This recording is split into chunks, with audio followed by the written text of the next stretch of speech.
नमस्कार प्यारे बच्चों, हम लोग कक्षा 10 का चैप्टर जीव प्रक्रम आज स्टार्ट करने जा रहे हैं। तो सबसे पहले इस पाठ का जो नाम है जीव प्रक्रम, इसका अर्थ ही जानेंगे अपन। तो शुरू करते हैं, चलिए। जीव प्रक्रम, सबसे पहले जो ये शब्द है जीव प्रक्रम, इसका अर्थ अपने को आना चाहिए। जीव प्रक्रम का क्या अर्थ होता है? तो जीव का मतलब हो गया जीवों से संबंधित। जीव का मतलब क्या हो गया? जीवों से संबंधित, ठीक है। और प्रक्रम का मतलब हो गया प्रोसेस। जैसे हम लोग खाना खाते हैं, खाना खाने के बाद में भोजन का क्या होता है? पाचन। हम लोग श्वास लेते हैं, गैसों का आदान प्रदान करते हैं, ठीक है। इसी प्रकार से उत्सर्जन की क्रिया करते हैं, हमारे शरीर के अंदर रक्त बहता है, अन्य पदार्थ है उनका वहन होता है। तो ये सारे के सारे जितनी भी क्रियाएं होती है जिस प्रक्रम के अंतर्गत होती है उसको बोलते हैं हम जीव प्रक्रम, प्रोसेस, क्रिया। तो जीवों के अंदर होने वाली जितनी भी एक्टिविटीज़ होती है, वाइटल एक्टिविटीज़ होती है, जीवों में क्रिया होती है, उनको ही हम क्या कहते हैं? जीव प्रक्रम। जैसे पाचन बोल सकते हैं अपन, श्वसन बोल सकते हैं अपन, उत्सर्जन बोल सकते हैं अपन, परिसंचरण बोल सकते हैं हम। तो हमारे शरीर को चलाने के लिए जितनी भी क्रियाएं होती है उनको हम क्या कहते हैं? जीव प्रक्रम कहते हैं, ठीक है। सामान्य सी बात है ये तो अपने चैप्टर से संबंधित कि जीव प्रक्रम क्या होता है। आगे चलते हैं। अब अपने अगली परिभाषा है पोषण। क्या? पोषण। पोषण क्या होता है? पहले मैं आपको समझा रहा हूँ, उसके बाद में अपन PDF के माध्यम से आपको मैं बता दूंगा और आप उनकी नोट्स बना लेना, पहले समझ लो। पोषण का मतलब होता है अपने शरीर को, स्वास्थ्य को बनाए रखने के लिए, हमारे शरीर के विकास को बनाए रखने के लिए हम जो भी भोज्य पदार्थ ग्रहण करते हैं उनको ही क्या कहते हैं? हम पोषण, ठीक है ना। भोज्य पदार्थों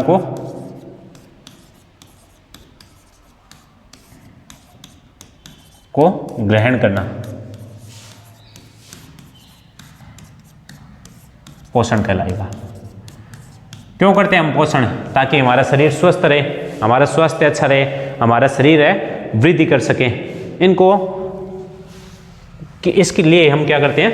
पोषण करते हैं। अब पोषण के अंतर्गत हम कौन कौन से पदार्थ लेते हैं? तो पोषण के अंतर्गत हम भोजन में अपने कार्बोहाइड्रेट लेते हैं। क्या लेते हैं? कार्बोहाइड्रेट लेते हैं, वसा लेते हैं, फैट, प्रोटीन लेते हैं,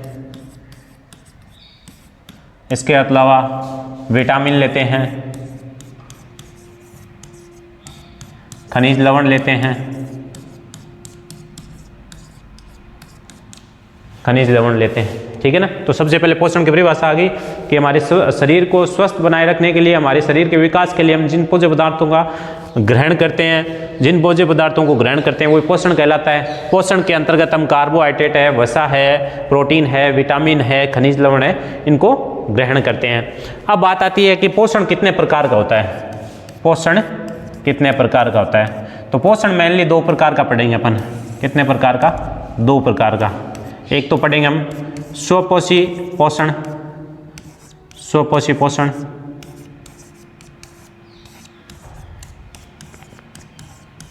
और दूसरा पढ़ेंगे हम विषमपोषी पोषण। विषमपोषी पोषण, इसको बोलते हैं ऑटोट्रोप्स, इसको बोलते हैं हेटेरोट्रोप्स। विषमपोषी पोषण है, स्वपोषी को ऑटोट्रोप्स और विषमपोषी को हेटेरोट्रोप्स बोलते हैं अपन। स्वपोषी क्या होता है? सबसे पहले इसको देखेंगे हम, ठीक है। स्वपोषी पोषण क्या होता है? स्वपोषी पोषण जो जिन जीवों के अंदर होता है उनको बोलते हैं स्वयंपोषी जीव। क्या बोलते हैं? स्वयंपोषी जीव या स्वपोषी जीव, एक ही बात है। स्वयंपोषी कह दो या स्वपोषी कह दो, स्वपोषी, ठीक है। ऐसे जीव जिनके अंदर अपना भोजन ये खुद ही बनाते हैं, ऐसे जीवों को बोलते हैं स्वयंपोषी जीव। तथा भोजन बनाने की इस क्रिया को क्या बोलते हैं हम? स्वपोषी पोषण। जो पौधे, जो जीव अपना भोजन स्वयं बनाते हैं वो जीव तो क्या कहलाएंगे? स्वयंपोषी या स्वपोषी जीव कहलाएंगे। और इन जीवों द्वारा जो भोजन बनाने की प्रक्रिया है वो क्या कहलाएगी? स्वयंपोषी पोषण कहलाएगी, ठीक है। अब देखो ये जीव है, इनके पहले तो इनकी परिभाषा आनी चाहिए आपको। स्वयंपोषी पोषण क्या होता है? तो परिभाषा के अंतर्गत आपको आ गया कि ऐसे जीव जो अपना भोजन स्वयं बनाते हैं, स्वयं बनाते हैं, ऐसे जीव क्या कहलाते हैं? स्वयंपोषी जीव। और भोजन बनाने की इस विधि को क्या कहेंगे? स्वयंपोषी पोषण। जैसे एग्जाम्पल देखें अपन, एग्जाम्पल देखें तो क्या हो जाएगा? हरे पेड़ पौधे, हरे पेड़ पौधे। प्रश्न पूछ लेते हैं सीधा सीधा, स्वयंपोषी पोषण के जीवों के उदाहरण बताओ। तो हरे पेड़ पौधे, इसके अलावा कुछ बैक्टीरिया होते हैं, कुछ बैक्टीरिया यानी जीवाणु, बैक्टीरिया होते हैं, ये भी क्या कर लेते हैं? भोजन बना लेते हैं। और कुछ इसके अलावा शैवाल, शैवाल भी क्या कर लेते हैं? प्रकाश संश्लेषण के द्वारा भोजन बना लेते हैं। ठीक है, तो स्वयंपोषी पोषण की सामान्य बात बता दी मैंने आपको। स्वयंपोषी पोषण ऐसा पोषण होता है जो स्वयंपोषी जीव करते हैं। स्वयंपोषी जीव के द्वारा जो भोजन बनाने की प्रक्रिया होती है वो स्वयंपोषी पोषण कहलाता है। इसके एग्जाम्पल देखें तो हरे पेड़ पौधे हो जाएंगे, बैक्टीरिया हो जाएंगे, शैवाल हो जाएंगे। ठीक है, अब देखो जो स्वयंपोषी पोषण करते हैं जीव, स्वयंपोषी पोषण है वो पादपों में पोषण चलते हैं अपने, पादपों में पोषण। पहले पादपों में पढ़ेंगे फिर जंतुओं में पढ़ेंगे। अब आपको पता है कि पादपों के अंदर एक हरा वर्णक पाया जाता है, पादपों के अंदर क्या पाया जाता है? एक हरा वर्णक पाया जाता है जिसको हम क्या नाम दे देते हैं? क्लोरोफिल। क्या नाम देते हैं? क्लोरोफिल। ठीक है ना, पादपों में हरा वर्णक पाया जाता है क्लोरोफिल, जो कि एक क्लोरोप्लास्ट के अंदर पाया जाता है। ठीक है, पादप इसके आधार पर ही अपना भोजन बनाता है, क्योंकि भोजन बनाने के लिए जो कच्ची सामग्री चाहिए वो कौन कौन सी चाहिए अभी बताऊंगा मैं। तो पादपों में जो पोषण होता है उस वो कौन सी क्रिया द्वारा होता है? तो आप बताओगे प्रकाश संश्लेषण की क्रिया द्वारा, प्रकाश संश्लेषण की क्रिया द्वारा।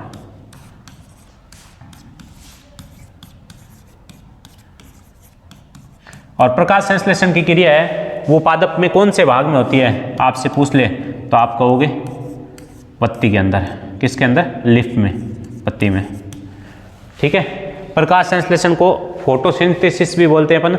और ये पादप के कौन से भाग में होती है? तो पत्ती में। पूछते हैं प्रश्न, प्रकाश संश्लेषण की क्रिया पादप के कौन से भाग में होती है? तो पत्तियों के अंदर ये क्रिया होती है। अब इस क्रिया में क्या होता है? पहले सबसे पहले प्रकाश संश्लेषण की क्रिया में क्या क्या कच्ची सामग्री चाहिए?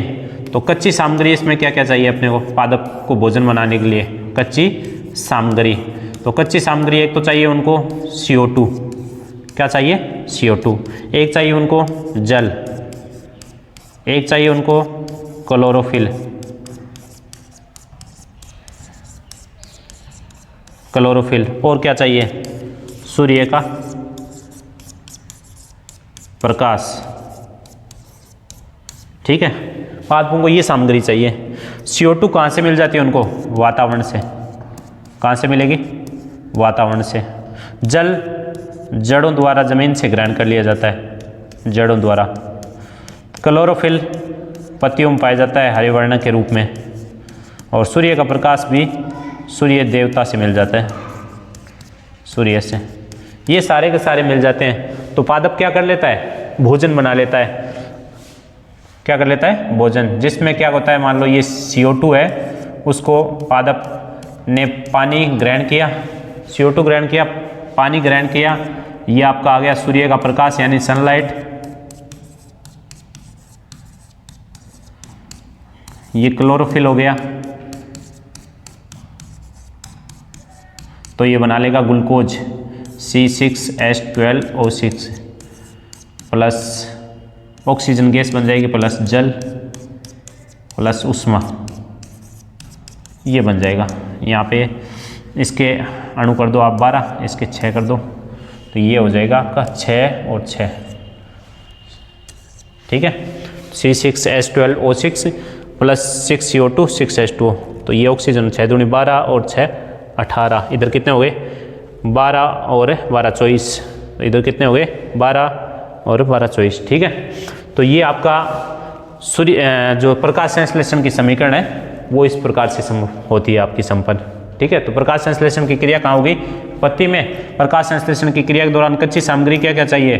तो ये आपके CO2 जल, क्लोरोफिल, सूर्य का प्रकाश। वातावरण से CO2 मिल जाती है, जल जड़ों से क्लोरोफिल पत्तियों से और सूर्य का प्रकाश सूर्य से मिल जाता है। इसकी समीकरण पूछें तो C6CO2 प्लस 12H2O, सूर्य का प्रकाश क्लोरोफिल, ये ग्लूकोज बन जाएगा।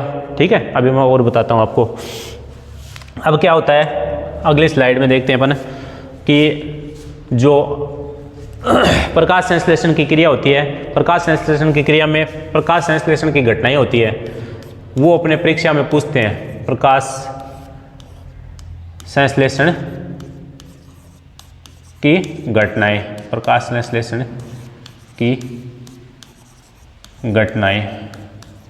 तो प्रकाश संश्लेषण की कौन कौन सी घटनाएं होती है वो अपन देखते हैं। प्रकाश संश्लेषण की 3 घटनाएं होती है। अब मैं यहाँ समीकरण लिख देता हूँ, बाद में अपन घटनाओं के बारे में चर्चा करेंगे। तो प्रकाश संश्लेषण की जो समीकरण है वो होती है CO2 प्लस H2O, ये आ गया सूर्य का प्रकाश,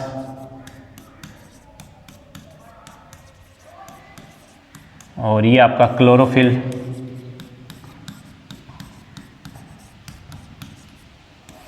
ठीक है। बन गया क्या, इससे ग्लूकोज बनेगा C6H12O6, ये क्या हो गया ग्लूकोज, प्लस कौन सी गैस निकल जाएगी, जीवनदायिनी गैस, ऑक्सीजन, जल प्लस उष्मा। ठीक है, तो यहाँ पे अपन इसको संतुलित करते हैं। संतुलित करना आपने पहले पार्ट में सीख लिया, पहले पार्ट में संतुलित करना आपने सीख लिया समीकरण को। तो ये आपकी समीकरण क्या होगी, संतुलित होगी। ठीक है, तो ये प्रकाश संश्लेषण की क्या होगी, समीकरण होगी।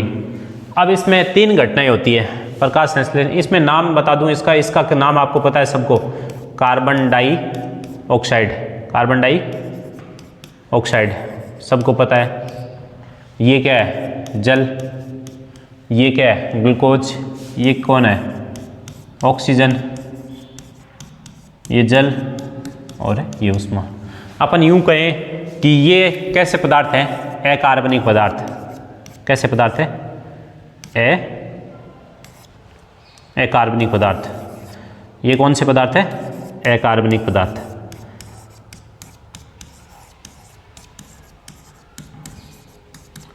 CO2 और H2 क्या है, कार्बनिक पदार्थ, और इससे कैसा बन गया, कार्बनिक पदार्थ का निर्माण हो गया, कार्बनिक पदार्थ का निर्माण हो गया। तो अपन यूँ कह सकते हैं प्रकाश संश्लेषण के दौरान पादप है अकार्बनिक पदार्थ से कार्बनिक पदार्थ का निर्माण कर लेता है। एक तो यूँ कह सकते हैं, एक कह सकते हैं प्रकाश संश्लेषण किसे कहते हैं, तो पादप सूर्य के प्रकाश की उपस्थिति में पादप जल और CO2 ग्रहण करके और क्लोरोफिल के द्वारा ग्लूकोज का निर्माण कर लेता है और ऑक्सीजन गैस प्रदान करता है। इस क्रिया को हम क्या कहते हैं, प्रकाश संश्लेषण कहते हैं। अब हम देखते हैं प्रकाश संश्लेषण की घटनाएं। तो प्रकाश संश्लेषण की जो 3 घटनाएं हैं उसमें से सबसे पहली घटना है, ये जो प्रकाश संश्लेषण की घटनाएं है ये इंपॉर्टेंट है परीक्षा की दृष्टि से बहुत ही। तो पहली घटना क्या होती है, ये मान लो सूर्य देवता है, तो सबसे पहली घटना क्या होती है कि ये जो क्लोरोफिल है वो सूर्य देवता से प्रकाश ऊर्जा को अवशोषित करता है। पहली घटना क्या होगी, क्लोरोफिल द्वारा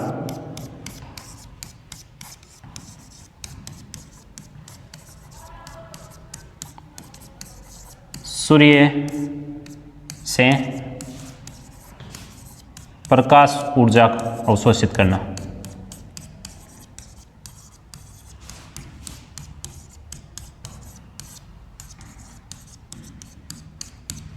ठीक है, सबसे पहली घटना क्या है कि ये सूर्य देवता है, वो उनसे क्लोरोफिल कहता है कि ये सूर्य देवता मुझे आपका प्रकाश चाहिए। तो सूर्य देवता से क्लोरोफिल है वो प्रकाश ग्रहण कर लेता है। तो सबसे पहले ये घटना होती है प्रकाश ऊर्जा। देन सेकंड क्या होता है, दूसरी घटना में ये जो जल है ये टूटता है, नहीं ये क्लोरोफिल जो प्रकाश ऊर्जा को ली इसको ये कन्वर्ट करता है रासायनिक ऊर्जा में, और फिर हाइड्रोजन है ये टूटता है H2 और O2 में। तो दूसरी घटना क्या हो जाएगी कि प्रकाश ऊर्जा का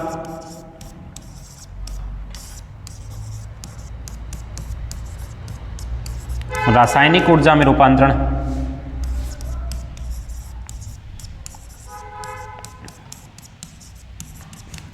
रासायनिक ऊर्जा में रूपांतरण कह दो, परिवर्तन कह दो, तथा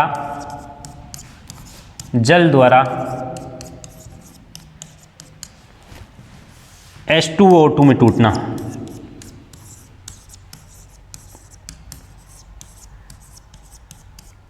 ये हो जाएगा। और तीसरी घटना क्या होती है? तीसरी घटना में ये जो कार्बन डाइऑक्साइड है ये कार्बोहाइड्रेट में अपचयित हो जाती है। तो CO2 का ग्लूकोज में अपचयन, या कार्बोहाइड्रेट भी बोल सकते हैं अपन।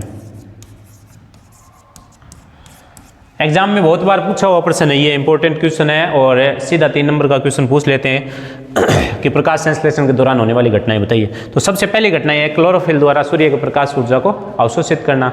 उसके बाद में ये जो ऊर्जा है प्रकाश ऊर्जा, उसका रासायनिक ऊर्जा में रूपांतरण या परिवर्तन होना, और ये जल है वो हाइड्रोजन और ऑक्सीजन में टूट जाता है। और तीसरी स्टेप में क्या होता है, ये CO2 है, कार्बन डाइऑक्साइड है, ये ग्लूकोज एक प्रकार का क्या कार्बोहाइड्रेट है, तो ग्लूकोज या कार्बोहाइड्रेट में अपचयन होता है। CO2 का ग्लूकोज या कार्बोहाइड्रेट में अपचयन। तो ये प्रकाश संश्लेषण के दौरान होने वाली महत्वपूर्ण घटनाएं हैं। ठीक है, इंपॉर्टेंट क्वेश्चन बनता है आपके लिए। तो चलो देख लेते हैं अपन इसको।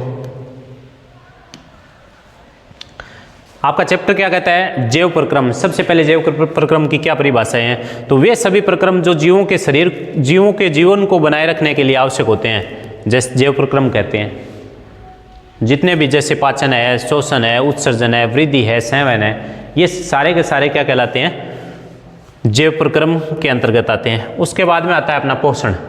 क्या आता है? पोषण। पोषण में मैं बताया था कि हमारे स्वास्थ्य को और विकास के लिए आवश्यक भोजन ग्रहण करने की प्रक्रिया को क्या कहते हैं? पोषण कहते हैं। हमने जो पदार्थ लिया है, ग्रहण किया है, ठीक है, वो हमारे स्वास्थ्य के लिए और विकास के लिए लाभकारी हो, इसलिए जो पदार्थ ग्रहण करते हैं, भोजन ग्रहण करते हैं, वही क्या कहलाते हैं? पोषण। और पोषण के रूप में आपको मैंने बताया था कार्बोहाइड्रेट, वसा, प्रोटीन, विटामिन, पोषक तत्व है, ये हम ग्रहण करते हैं। बाद में मैंने आपको बताया था कि पोषण 2 प्रकार का होता है, एक तो स्वपोषी पोषण और एक होता है विषम पोषी पोषण। एक तो होता है स्वपोषी पोषण और एक होता है विषम पोषी पोषण। सबसे पहले अपन चलते हैं स्वपोषी पोषण पे।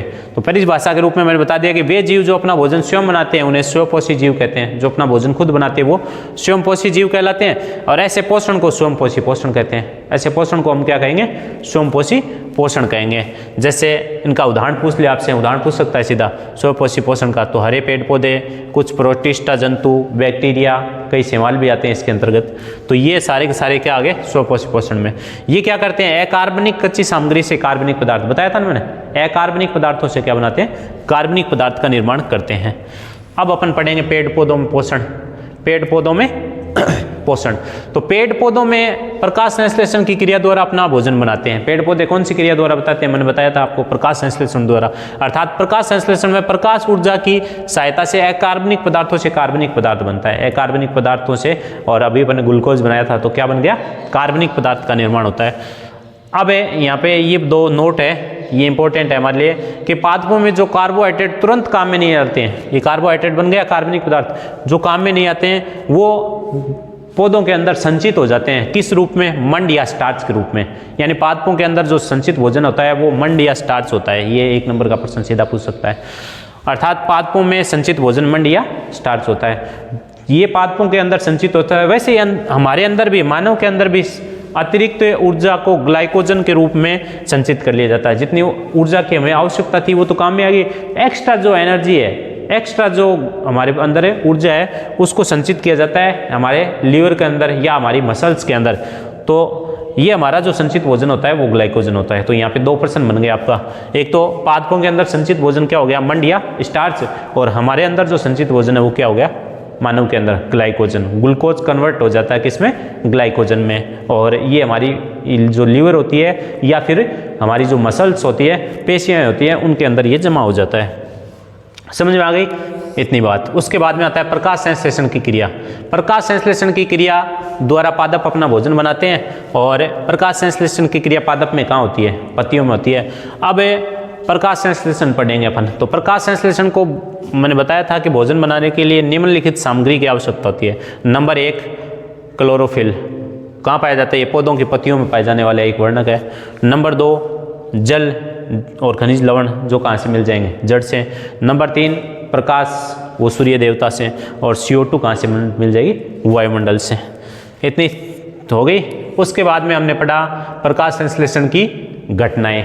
तो प्रकाश संश्लेषण के दौरान होने वाली घटनाएं मैंने 3 बताई कि क्लोरोफिल है, सबसे पहले सूर्य की प्रकाश ऊर्जा को ग्रहण करेगा, फिर वो प्रकाश ऊर्जा है वो रासायनिक ऊर्जा में परिवर्तन होगा, और जल है वो टूटेगा हाइड्रोजन और ऑक्सीजन में, और तीसरी घटना में क्या होगा, कार्बन डाइऑक्साइड है उसका अपचयन होगा कार्बोहाइड्रेट में या ग्लूकोज में। तो ये 3 घटनाएं अपने क्लोरोफिल द्वारा प्रकाश ऊर्जा को अवशोषित करना, सबसे पहले प्रकाश ऊर्जा का रासायनिक ऊर्जा में बदलना, और जल के अणुओं का हाइड्रोजन व ऑक्सीजन में अपघटन होना, और तीसरी है कार्बन डाइऑक्साइड का कार्बोहाइड्रेट में अपचयन। तो ये तीनों घटनाएं होती है। इन तीनों घटनाओं को शामिल करते हुए हम प्रकाश संश्लेषण की क्या लिखते हैं, समीकरण लिखते हैं। तो प्रकाश संश्लेषण की समीकरण आपको पता है 6CO2 + 12H2O, ठीक है। क्लोरोफिल और सूर्य का प्रकाश, यहाँ बन गया आपका glucose C6H12O6 + 6O2 + 6H2O plus आपकी उष्मा या ऊर्जा बन जाती है।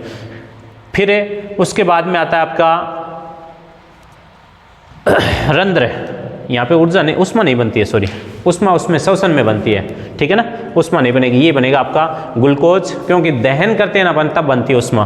तो पीछे उसमें अपन चलेंगे, मैं बता दूंगा आपको।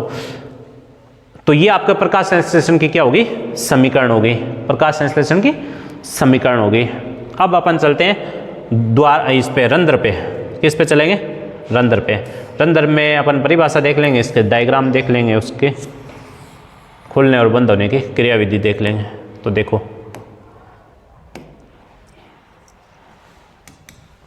यहाँ आप थोड़ा सा ये ध्यान रखना, आप यहाँ पे उष्मा नहीं बनती हुई, ठीक है ना, उष्मा श्वसन में बनती है। प्रकाश संश्लेषण में तो ग्लूकोज का निर्माण होगा, ऑक्सीजन बनेगी, जल बनेगा, ठीक है। अब नेक्स्ट अपन चलते हैं आगे, रंध्र।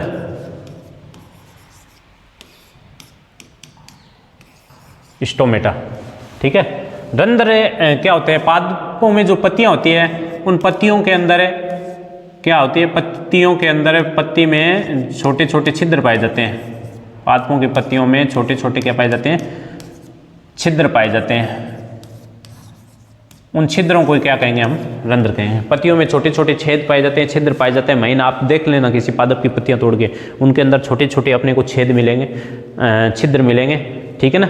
उनको ही अपन क्या कहते हैं, रंध्र कहते हैं।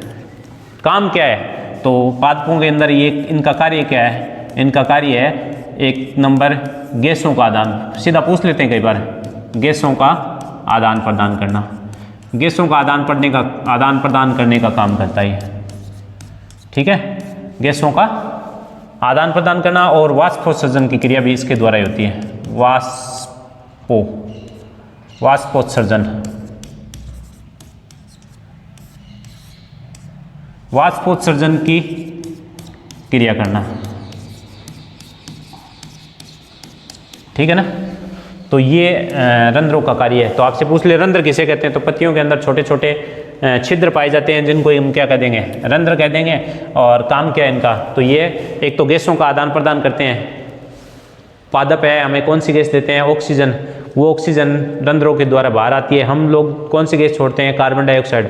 वो पादप लेते हैं, तो वो भी किसके द्वारा जाती है, अंदर, रंध्र के द्वारा ही।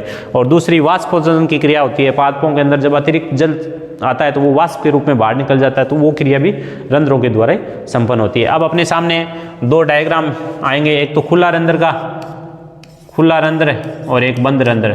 तो अपने खुला रंध्र का डायग्राम बना देंगे पहले इस टाइप से आपको।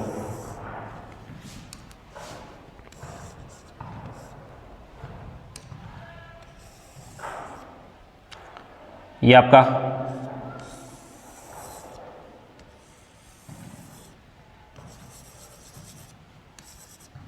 खुला रंध्र आ जाएगा।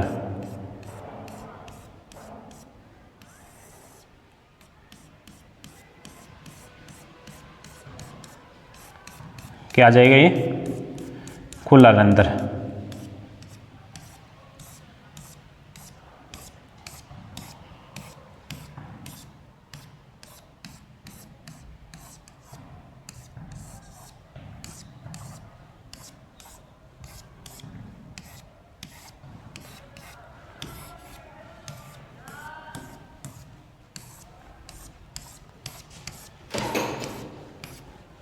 ठीक है। यहाँ पे ये जो द्वार कोशिकाएं पाई जाती है इनमें हरित लवक पाई जाती है।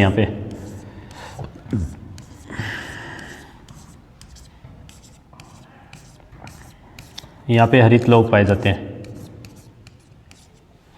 ये खुला रंध्र है, किसका डायग्राम है? खुला रंध्र। तो इस टाइप से आपको ये डायग्राम बनाना है। खुला रंध्र है, इसमें ये तो अपन कह देंगे, ये तो क्या आ जाएगा? रंध्र है। ये जो कोशिकाएं दिखती है ये इंपॉर्टेंट है, इनको बोलते हैं द्वार कोशिकाएं। क्या बोलेंगे हम? द्वार कोशिकाएं। द्वार कोशिकाएं। और ये जो पाया जाता है ये होता है हरित लवक। हरित लवक, ठीक है। तो ये खुला रंध्र का चित्र है, खुलेगा। और बंद का करेंगे तो यहाँ पे अपन बंद कर देंगे इसको।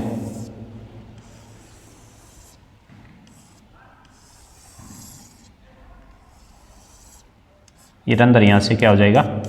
बंद दिखेगा, ठीक है।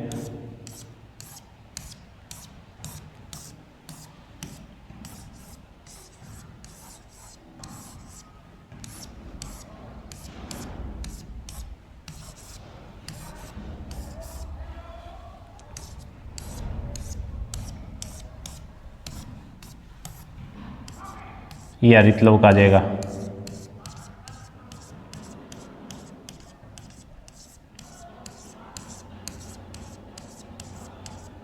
ठीक है।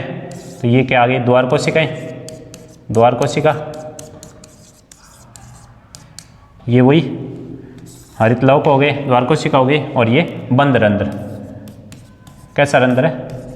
बंद रंध्र। अभी और रात के समय ये क्या हो जाते हैं? रंध्र बंद हो जाते हैं। और दिन के समय ये क्या? खुलते हैं। इसलिए प्रकाश संश्लेषण की क्रिया दिन में संपन्न होती है, रात्रि के समय प्रकाश संश्लेषण की क्रिया संपन्न नहीं होती, क्योंकि पौधों को रंध्र बंद हो जाते हैं, गैसों का आदान प्रदान नहीं होता, तो इसलिए। अब ये रंध्रों का खुलना और बंद होना ये किस पे निर्भर करता है? तो रंध्रों का खुलना और बंद होना इन द्वार कोशिकाओं पर डिपेंड करता है।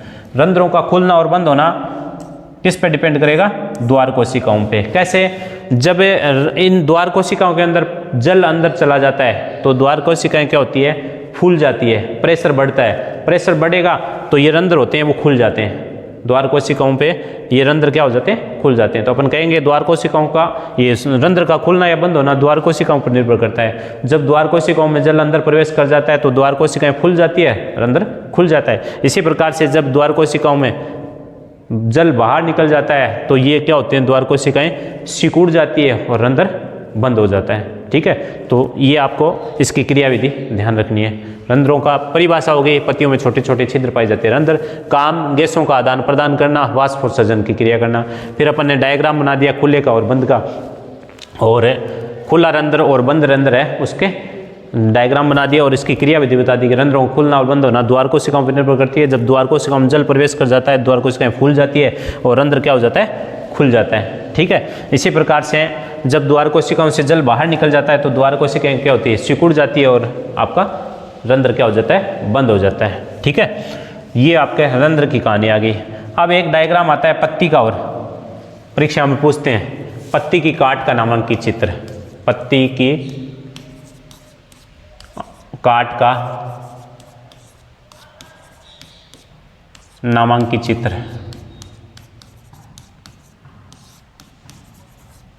पत्ती की काट का नामांकित चित्र। तो जो पत्ती की काट का नामांकित चित्र है, हम लोग पत्ती का चित्र देखते हैं ना इस टाइप से, आप लोग देखते हो इस टाइप से। ये तो पत्ती में ये जो होता है इसको बोलते हैं पर्णवृंत। पर्णवृंत ये आपका इसका पर्णशिखाग्र होता है। पर्णशिखाग्र छोटी क्लासों में सीखा होगा आपने पर्णशिखाग्र। ये जो बीच में शिरा होती है ये मध्य शिरा आती है, मध्य शिरा। ये और शिराएं पाई जाती है, ये शिराएं होती है,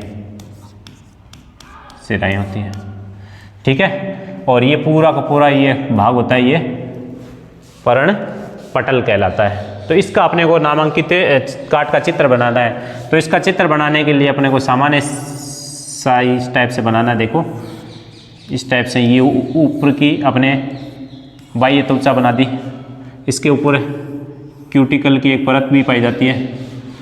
ठीक है, फिर इसके बाद में ये अपन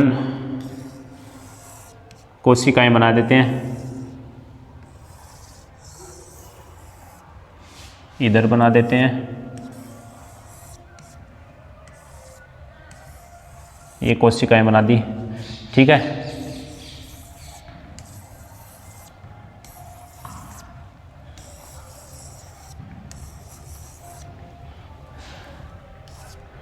ये नीचे की बाह्य त्वचा आ जाएगी।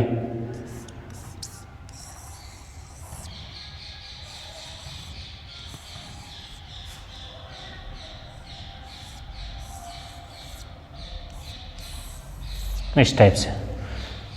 ठीक है, तो इसको बोलते हैं अपन, इसके अंदर है, इनके अंदर है हरित लवक पाए जाते हैं। क्या पाए जाते हैं? हरित लवक पाए जाते हैं। इस टाइप से बना देता हूँ मैं, इनके अंदर हरित लवक पाए जाते हैं।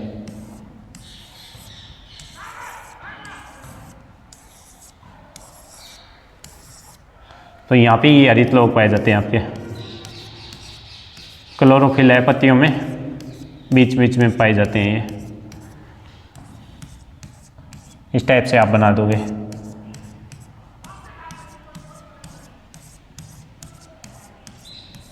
ठीक है, सब में ये बना दो, आप बना दोगे ना।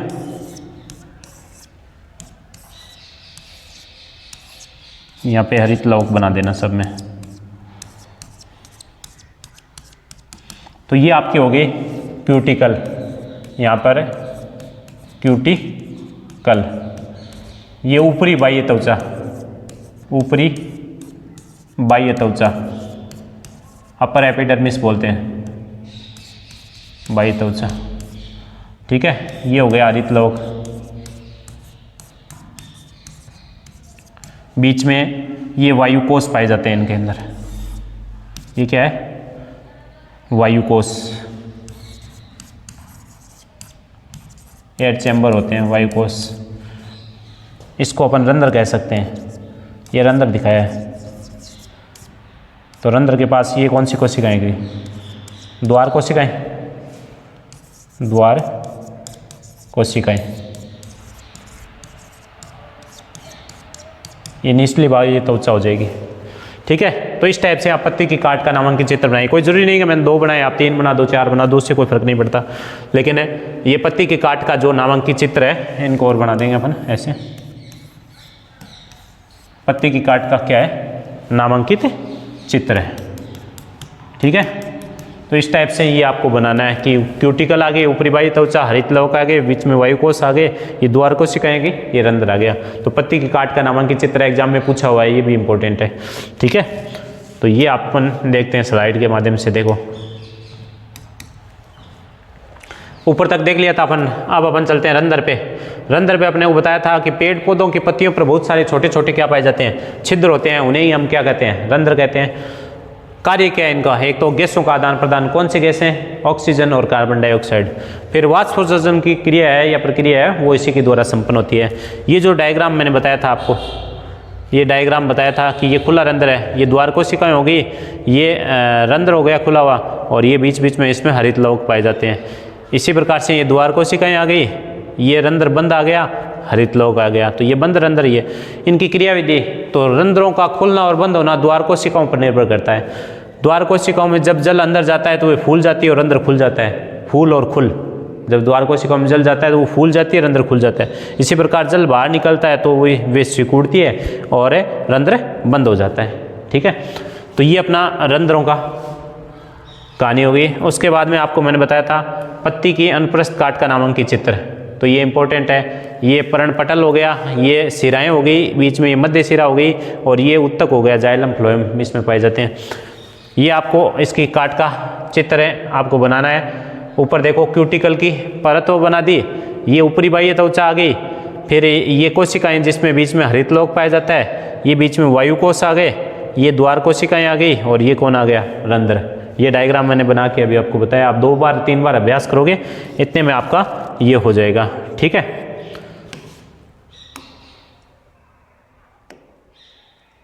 नेक्स्ट अपन चलते हैं विषम पोषी पोषण की तरफ। किसकी तरफ चलते हैं? विषम पोषी पोषण। तो 2 नंबर है अपना विषम पोषी पोषण।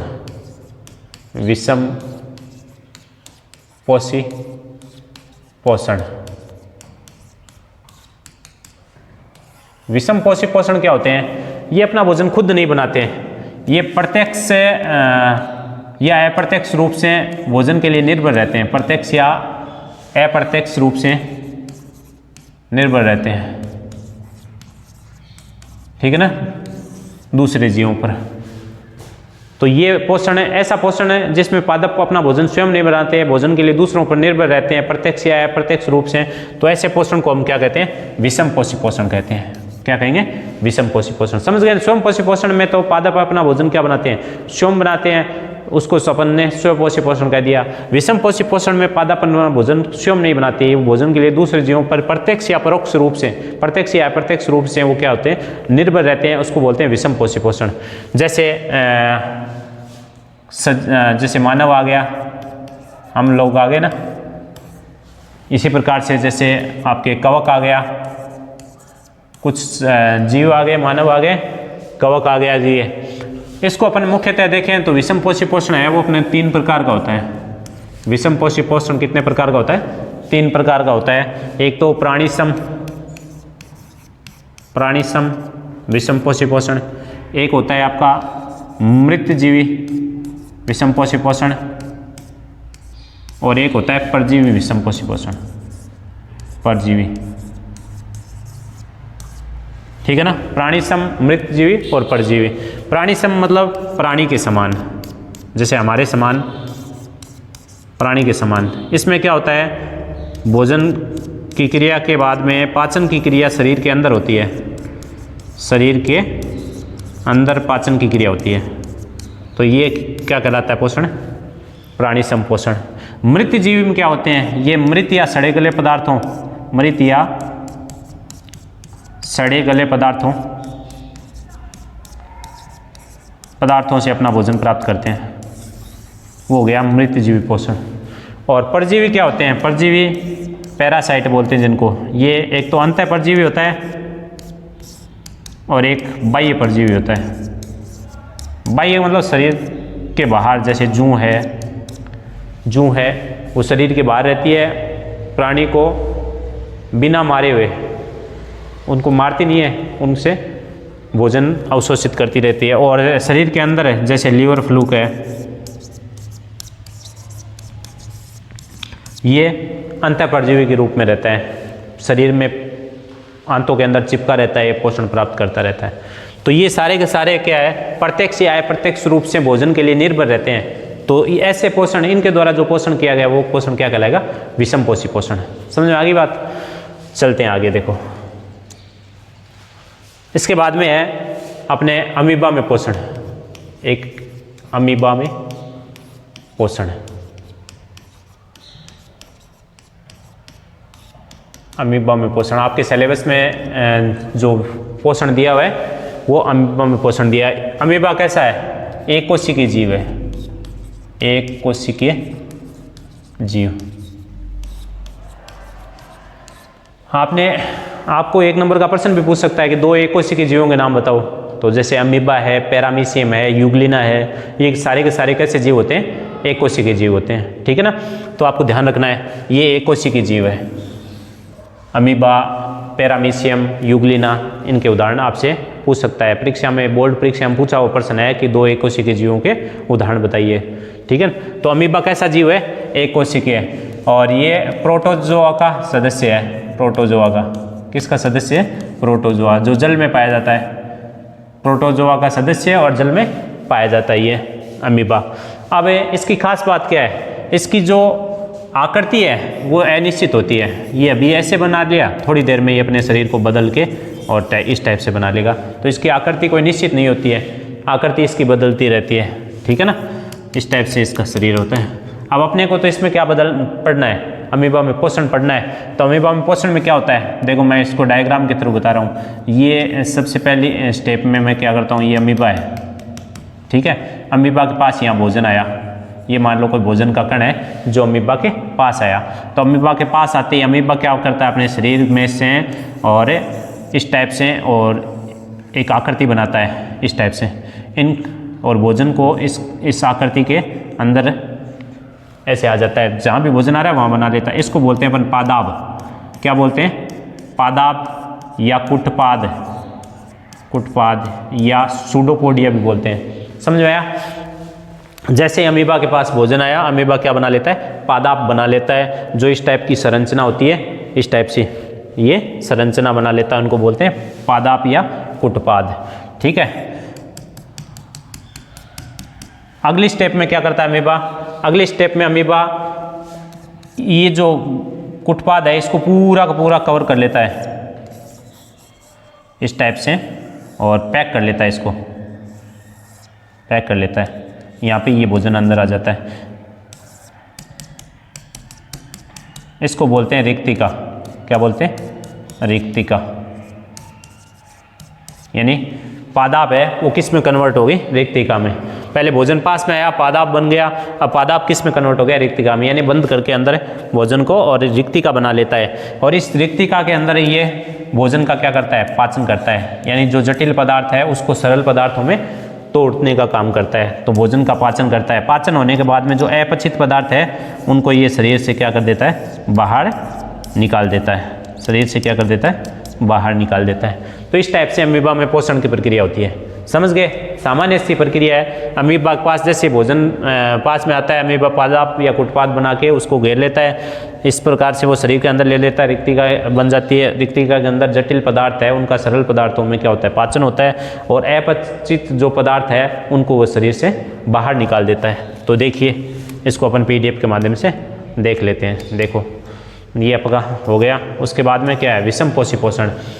वे जीव जो अपना भोजन स्वयं संश्लेषित नहीं कर सकते, स्वयं नहीं संश्लेषित कर सकते, वे विषमपोषी जीव कहलाते हैं। जैसे अपना भोजन खुद बनाते थे वो कैसे थे? स्वयंपोषी जीव। ऐसे जो अपना भोजन स्वयं संश्लेषित नहीं कर सके, विषमपोषी जीव। और ऐसे पोषण को क्या कहते हैं हम? विषमपोषी पोषण। जैसे जंतु आ गया, कवक आ गया। अब अपने जो एग्जाम्पल है वो है अमीबा में पोषण। किसमें? अमीबा में। अमीबा में देखो, अमीबा क्या है? अमीबा एक कोशिकीय जीव होने के कारण भोजन कोशिका की संपूर्ण सतह से ही ग्रहण कर सकता है। किधर से कर सकता है? जैसे हम भोजन कहीं से थोड़ी ग्रहण कर सकते हैं, कान से कर सकते हैं क्या? मुख से ही करेंगे। लेकिन अमीबा में भोजन यहाँ आ जाओ, यहाँ आ जाए, यहाँ किसी भी सतह पे भोजन आ जाए तो वहाँ से क्या कर लेगा? ग्रहण कर लेगा। ये केंद्रक है अमीबा के अंदर। जैसे ये खाद्य कण इसके पास आया तो देखो क्या करता है, बाद में डायग्राम से बाद में बताऊंगा, ये बता डायग्राम से वैसे बता दिया मैंने। तो अमीबा में एक कोशिकीय जीव होने के कारण भोजन कोशिका की संपूर्ण सतह से कहीं से भी ग्रहण कर लेता है। यह सूक्ष्म जीवों का भक्षण करता है। जल में तैरते हुए भोज्य कण जब अमीबा के संपर्क में आते हैं, ये मान लो कोई तैरता हो, कोई जीव है, इसके संपर्क में आ गया, तो अमीबा के संपर्क में आते हैं तो अमीबा एक कोशिकीय सतह से अंगुली जैसे पादाब या कुटपाद बनाता है। जैसे भोजन संपर्क में आया तो ये देखो अंगुली जैसी संरचना बना दी, जिनको पादाब या कुटपाद कहते हैं, तथा भोजन के कणों को घेरकर खाद्य रिक्तिका बनाता है। और जैसे ही ये भोजन के कणों को घेर लेगा तो इसको बोल देंगे हम रिक्तिका या खाद्य रिक्तिका बोल दो। इसी खाद्य दानी में भोजन का पाचन करता है। इसके अंदर फिर भोजन का क्या हो जाएगा? मैंने बताया था आपको, पाचन हो जाएगा, और बचा हुआ अपच पदार्थ कोशिका से बाहर निकाल दिया जाता है। पाचन होने के बाद में जो अपचित पदार्थ है उसको कोशिका के किसी भी सतह से ये बाहर निकाल देता है। एक कोशिकीय जीवों के अन्य एग्जाम्पल क्या है? अमीबा हो गया, पैरामीशियम हो गया, ये एक कोशिकीय जीव। यूग्लिना भी लिख सकते हो। तो ये आपका डायग्राम आपको ध्यान में रखना है, ठीक है। तो प्यारे बच्चों, आज की क्लास में हमने आपको बता दिया कि जैव प्रक्रम क्या होता है, किस प्रकार से पोषण की क्रिया होती है, स्वयंपोषी पोषण क्या होता है, विषमपोषी पोषण क्या होता है। पादपों में स्वयंपोषी पोषण के लिए प्रकाश संश्लेषण की क्रिया पूरी पढ़ ली अपन ने। विषमपोषी पोषण में अपन ने अमीबा का एग्जाम्पल पढ़ लिया, ठीक है। आगे पढ़ते हैं अपन नेक्स्ट क्लास में। Okay, thank you.